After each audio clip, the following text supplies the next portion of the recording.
Sa mga balitang tinutukan, kaisa ang Armed Forces of the Philippines sa pagpapanatili ng seguridad kahapon sa isinagawang rally laban sa pork barrel. Bukod dyan, naghatid din sila ng tulong medikal sa ating mga kababayang dumalo sa naturang aktibidad.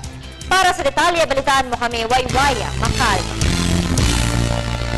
Civil Disturbance Management Team ang nakadeploy sa Menjola, Maynila para magbigay suporta sa Philippine National Police at para panatilihing mapayapa ang rally na kanilang tinawag na 1 Million March sa Maynila. Ang Joint Task Force NCR Command ng AFP ang namumuna sa pagbibigay seguridad oras na kailanganin siya ng pulisya. Bukod sa 3 CDM units ay mayroon rin nakadeploy na 3 Explosive Ordnance Division Team at K9 units sa ilang parte ng Maynila.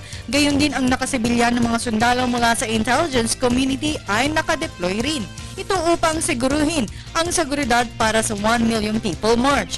Ayon kay Colonel Manuel Gonzales, ang commander ng Joint Task Force NCR, lang nilang panatilihing mapayapa ang kilos protesta.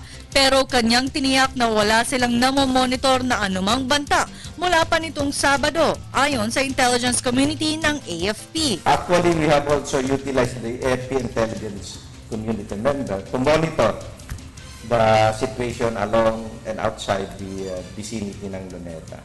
We have not monitored any threats group na magdi-disrupt nitong 1 Million March.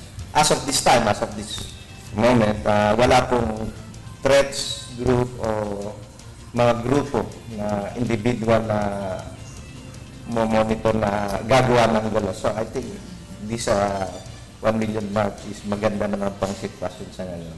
Dagdag pa ni Gonzales na hindi armado ang mga nakadeploy na sundalo at ang sandatang dala ng mga sundalo ay shield o panangga, baton at armored uniform ng mga sundalo. No, bawal sa CBM personnel, unarmed. They have their basic equipment, yung shield, yung baton, then of course yung mga armor.